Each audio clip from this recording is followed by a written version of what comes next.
Jai Radha Madhava Kunja Bihari Gopi Jana Vallabha Girivaradari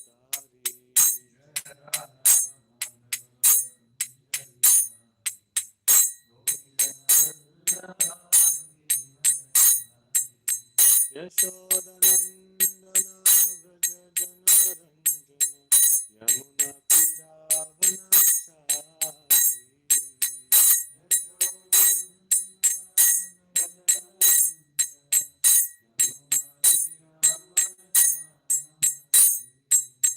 Yashodanandana Vraja Jana Ranjana Yamuna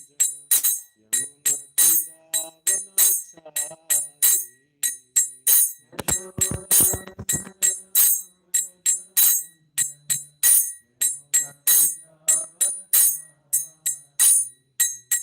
Jai Radha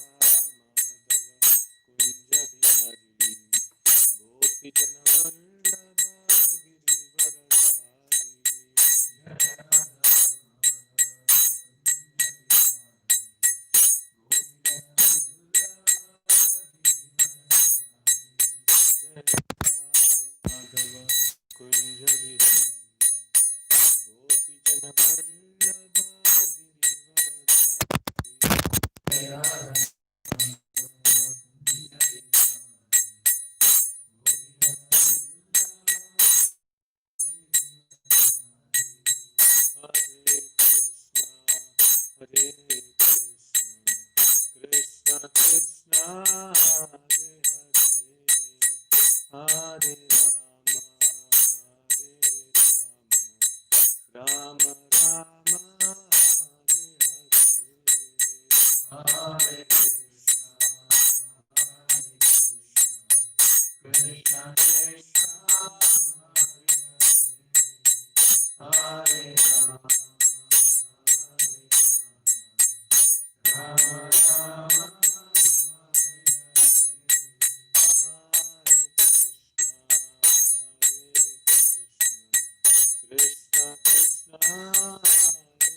Hare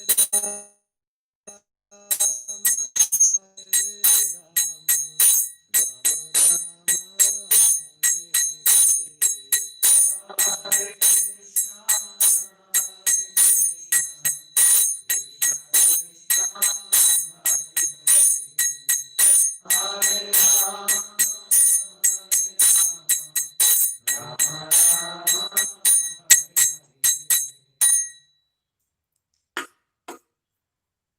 नाम संकीर्तन कीजिए। ओम नमो भगवते वासुदेवाय। ओम नमो भगवते वासुदेवाय। ओम नमो भगवते वासुदेवाय। नारायणं नमस्कृत्यं नरं चैव नरोत्तमं देवीं सरस्वतीं व्यासं ततो जयमुदीरये। नष्टप्रायेषु अभद्रेषु नित्यं भागवत सेवया भगवतीरुत्तमश्लोके भक्तिर्भवति नैष्टिकी. We are reading from Canto 4, Chapter 22, Prithu Maharaj's meeting with the four Kumaras, Sloka number 36. Pare vare cha ye bhava guna vyatikaradanu natesham vidyate kshemam ishavitvam sithashitham. Pare vare cha ye bhava guna vyatikaradanu natesham vidyate kshemam isha vitvam sithashitham. Pare vare cha ye bhava guna vyatikaradanu natesham vidyate kshemam isha vidvam sithashisham.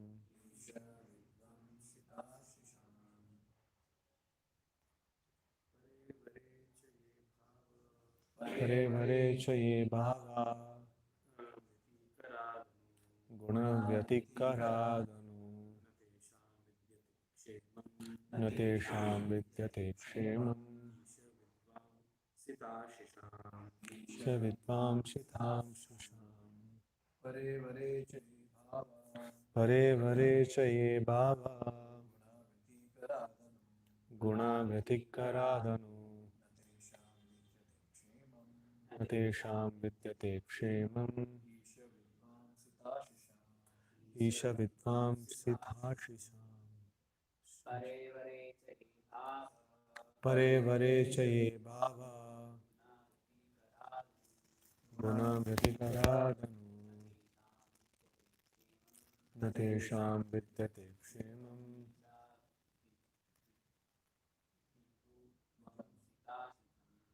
isha vidvam sithashisham. Pare vare cha ye bhava guna vyatikaradanu natesham vidyate kshemam isha vidvam sithashisham. Pare vare cha ye bhava guna vyatikaradanu natesham vidyate kshemam isha vidvam sithashisham. In this, the most difficult thing is sa, sha, and sha. No, all three are there. So it is like really a difficult word to pronounce. Okay. Word to word meaning. Pare. In the higher status of life. Avare. In the lower status of life. Cha. and A, all those bhavaha, conceptions, guna, material qualities, vyatikarat, by interaction, anu, following, na, never, tesham, of them, vidyate, exist, shemam, correction, isha, the Supreme Lord, vidvamsita, destroyed, ashisham, of the blessings.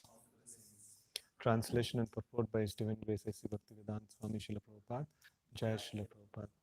We accept as blessings different statuses of higher life, distinguished from lower statuses of life. But we should know that such distinctions exist only in the relation to the interchange of the modes of material nature. Actually, these states of life have no permanent existence, for all of them will be destroyed by the Supreme Controller.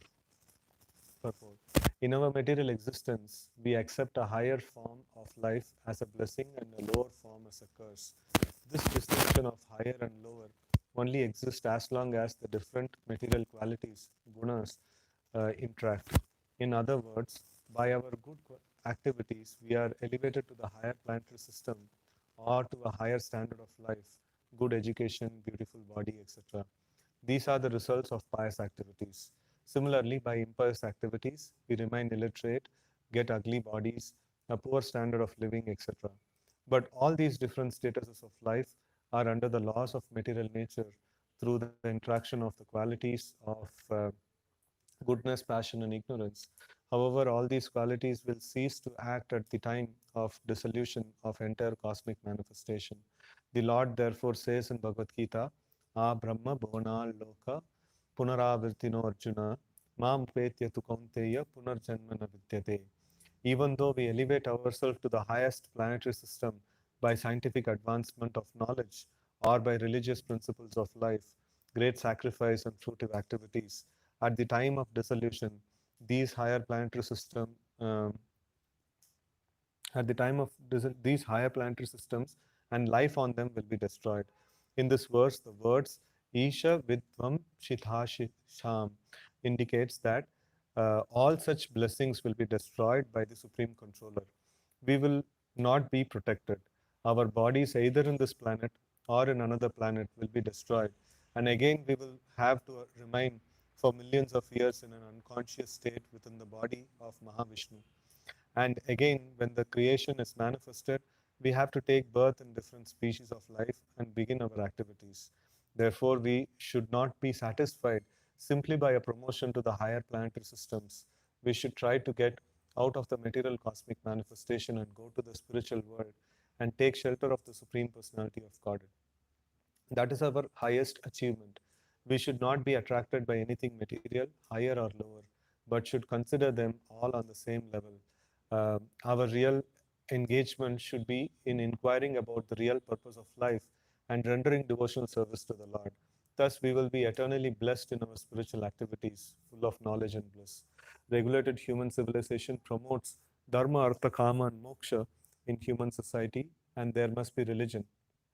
Without religion, human society is only animal society. Economic development and sense gratification must be based on religious principles. When religion, economic development, and sense gratification are adjusted, liberation from this material birth, death, old age, and disease is assured. In the present age of Kali, however, there is no question of religion and liberation. People have taken interest only in economic development and sense gratification. Therefore, despite sufficient economic development all over the world, dealings in human society have um, become almost animalistic. When everything becomes grossly animalistic, um,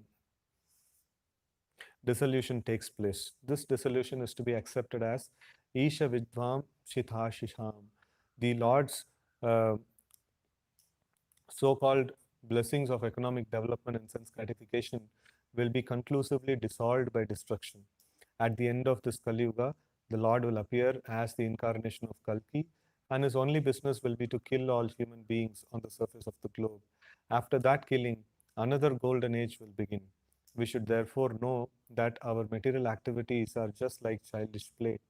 Children may play on the beach, and the father will sit and watch this childish play. The construction of buildings with sand, the construction of walls, and so many things. But finally, after the father will ask the children to come home, uh, but finally, the father will ask the children to come home. Then everything is destroyed. Persons who are too much addicted to the childish activities of economic development and sense gratification are sometimes especially favored by the Lord when He destroys their construction of these things. It is said by the Lord, Yashaham Anugrahami Harishye Taddanam Sanehi. The Lord told Yudhishthir Maharaj that his special favor is shown to his devotees when he takes away all the devotees' material opulences. Generally, therefore, it is experienced that Vaishnavas are not very opulent in the material sense. When a Vaishnava, a pure devotee, tries to be materially opulent and at the same time desires to serve the Supreme Lord, his devotional service is checked. The Lord, in order to show him a special favor, destroys his so called economic development and material opulences. The devotee, being frustrated in his repeated attempts at economic development, ultimately takes solid shelter under the lotus feet of the Lord. This kind of action may also be accepted as Isha Vidvam Shithashisham, whereby the Lord destroys one's material opulence but enriches one in spiritual understanding.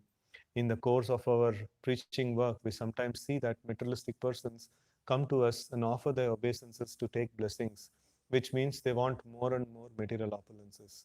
In such material opulences, if such material opulences are checked, such persons are no longer interested in offering obeisances to the devotees. Such materialistic persons are always concerned about their economic development. They offer obeisances to saintly persons or Supreme Lord and give something in charity for preaching work with a view that they will be rewarded with further economic development. However, when one is sincere in his devotional service, the Lord obliges the devotee to give up his material development and completely surrender unto him. Because the Lord does not give blessings of material opulence his devotees, um, to his devotee, but are afraid of worship. Okay. Because the Lord does not give blessings of material opulence to his devotee, people are afraid of worshipping Lord Vishnu because they see that the Vaishnavas who are worshippers of Lord Vishnu are poor and superficial material opulences. Such materialistic persons, however, get immense opportunity for economic development by worshipping Lord Shiva, for Lord Shiva is the husband of Goddess Durga, the proprietor of this universe. By the grace of Lord Shiva, a devotee gets the opportunity to be blessed by Goddess Durga. Ravana, for example, was a great worshipper of devotee of Lord Shiva, and in return he got all the blessings of Goddess Durga, so much so that his whole kingdom was constructed of golden buildings. In Brazil, in this present age, huge quantities of gold have been found, and from historical reference in the Puranas, we can guess safely that this was Ravana's kingdom. This kingdom was, however, destroyed by Lord Ramachandra. Okay. By studying such incidents, we can understand the full meaning of Isha Vidvam Shitashisham. The Lord does not bestow material blessings upon the devotees, for they may be entrapped again in the material world by continuous birth, death, old age, and disease. Due to materialistic opulences, persons like Ravana becomes puffed up for sense gratification. Ravana even dared kidnap Sita, who was both the wife of Lord Ramachandra and goddess of fortune, thinking that he would be able to enjoy the pleasure potency of the Lord. But actually, by such action, Ravana became Vidvamshita, or ruined. At the present moment, human civilization is too much attached to economic development and sense gratification and is therefore nearing the path of ruination. ॐ अज्ञानतिमिरन्दस्य ज्ञानाञ्जनशलाकया चक्षुर्मिलितं येन तस्मै श्रीगुरवे नमः श्रीचैतन्यमनोभीष्टं स्थापितं येन भूतले स्वयं रूपा कदा मह्यं ददाति स्वपदान्तिकं वन्देऽहं श्रीगुरून् श्रीयुतापदकमलं श्रीगुरून् वैष्णवांश्च श्रीरूपं साग्रजातं सगण रघुनाथान्वितं तं सजीवं साद्वैतं सावधूतं परिजनसहितं कृष्णचैतन्यदेवं श्रीराधाकृष्णपादान् सगणललिता श्रीविशाखान्वितांश्च हे कृष्ण करुणा सिंधु दीनबंधो जगतपते गोपेश गोपिका कांत राधा कांत नमोस्तुते तप्त कांचन गौरांगी राधे वृंदावनेश्वरी वृषभानुसुते देवी प्रणमामि हरिप्रिये वाञ्छाकल्पतरुभ्यश्च कृपा सिन्धुभ्यैव च पतितानां पावनेभ्यो वैष्णवेभ्यो नमो नमः।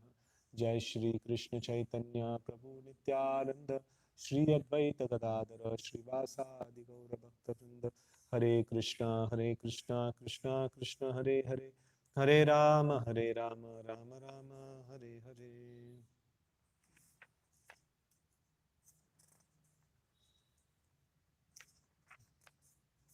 Okay, we accept as blessings different states of higher life distinguished from the lower statuses of life, but we should know that such distinctions exist only in relation to the uh, interchange of modes of material nature. Actually, these statuses of life have no permanent existence, for all of them will be destroyed by the Supreme Controller.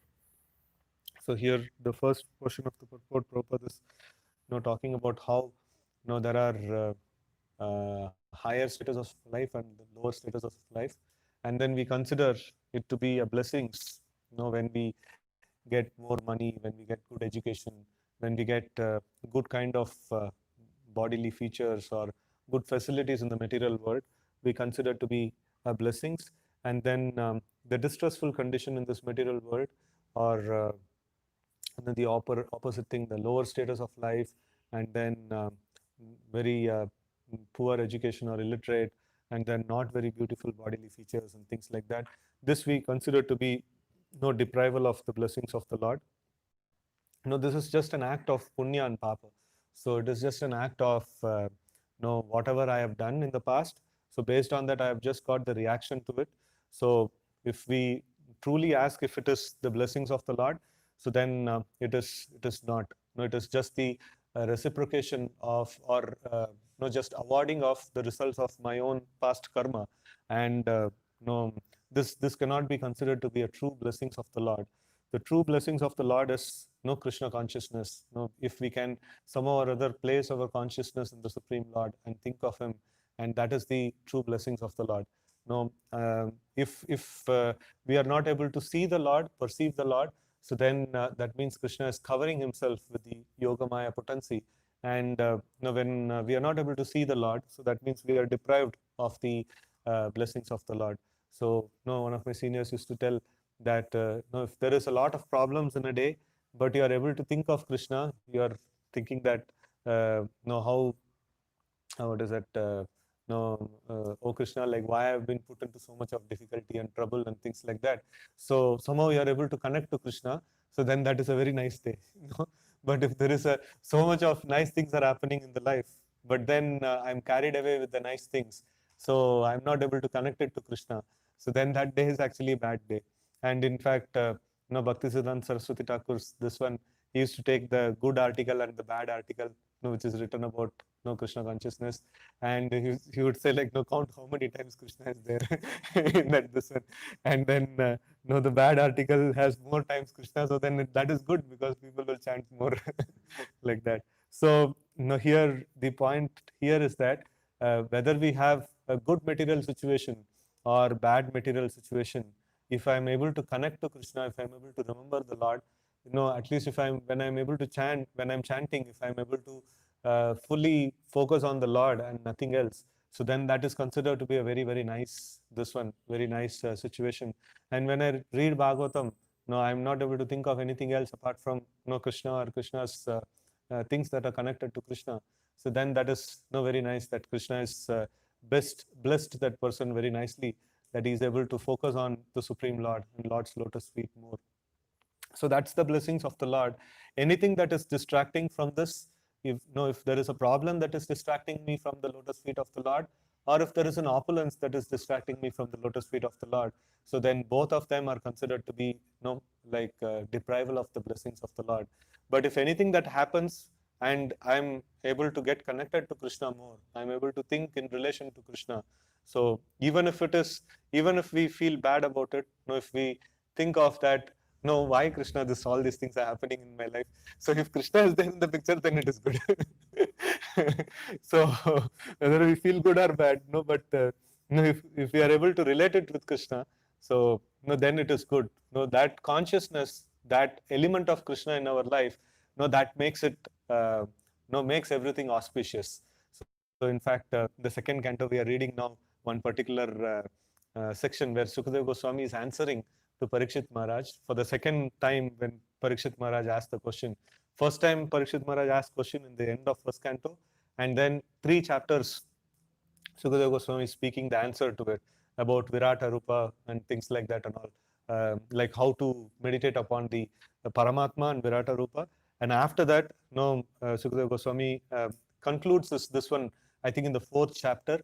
And then again, like Parishit Maharaj is asking, no, some more questions. Like, no, then after that, Sukadeva Goswami, when he starts answering that famous set of slokas, no, that he meditates upon the Lord, that Prabha Vishnave Namaha, so that thing comes. So that in those set of slokas, one nice thing is mentioned, like Sukadeva Goswami is meditating on the Lord, no, and fixing his consciousness on the Lord before he can speak on Bhagavatam.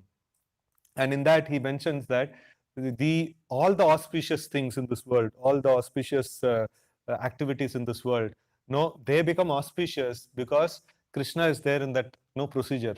If Krishna is not there in the procedure, then the whole event will not be auspicious. So he is the auspicious entity who makes all other auspicious entity auspicious, right? So in that way, like any situation, any any kind of scenario, it can become auspicious if we can connect it with Krishna. If Krishna is there in the thought process, then it is we are actually progressing towards purification. But if Krishna is not there in the thought process, then we are actually regressing in the situation.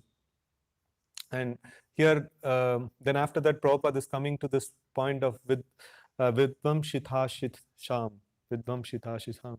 So that means practically destruction of things. In the second paragraph, Prabhupada is actually focusing on the aspect. Okay, so before that, the first paragraph, he quotes this Abrahma Bhavana Loka.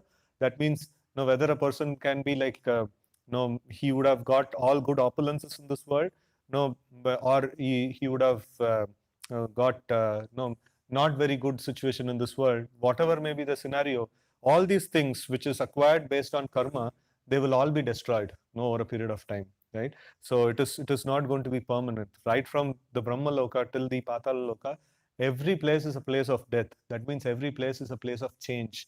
None of the karmas that I have acquired, I can maintain it forever. No, I will not be able to maintain it forever.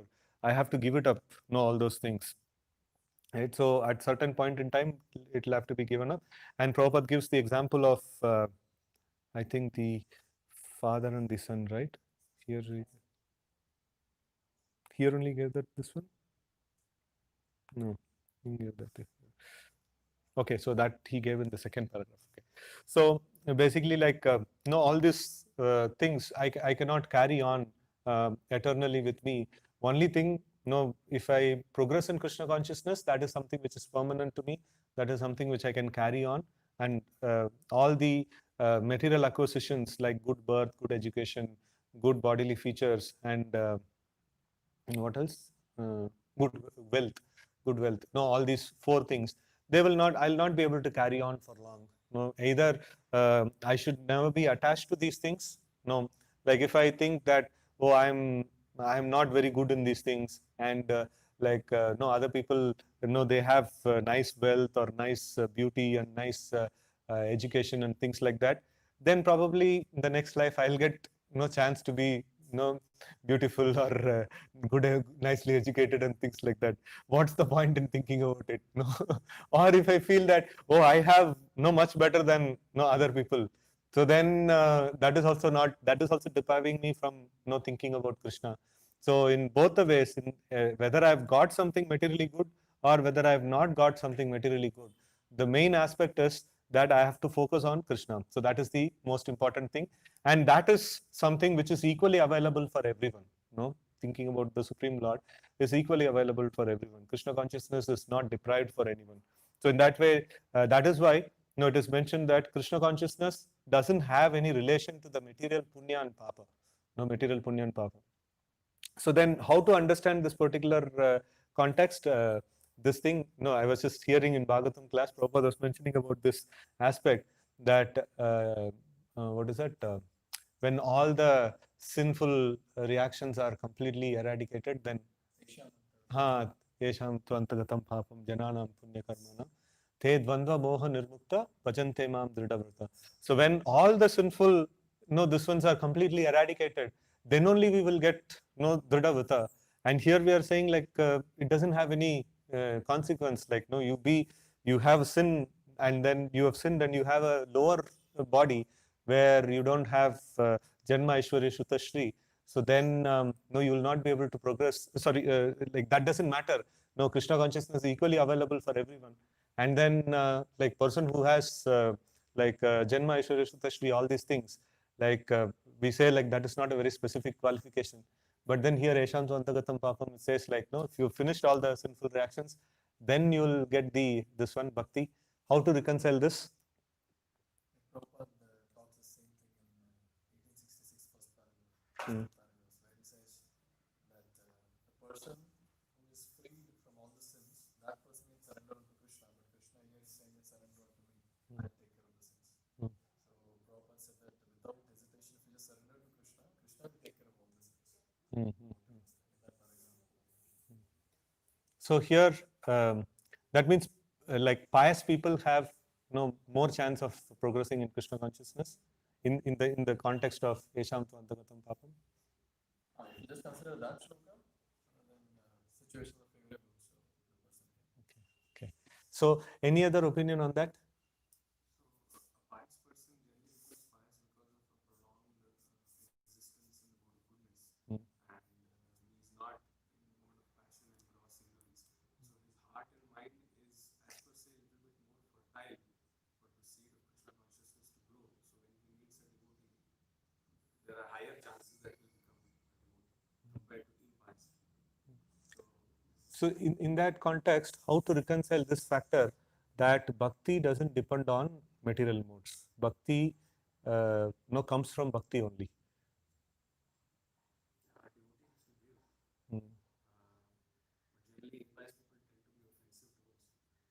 Okay. So in this context, there is another nice this one angle to view upon is what is punya and papa in terms of spiritual vision, and what is punya and papa in terms of material vision. So punya and papa in terms of material vision is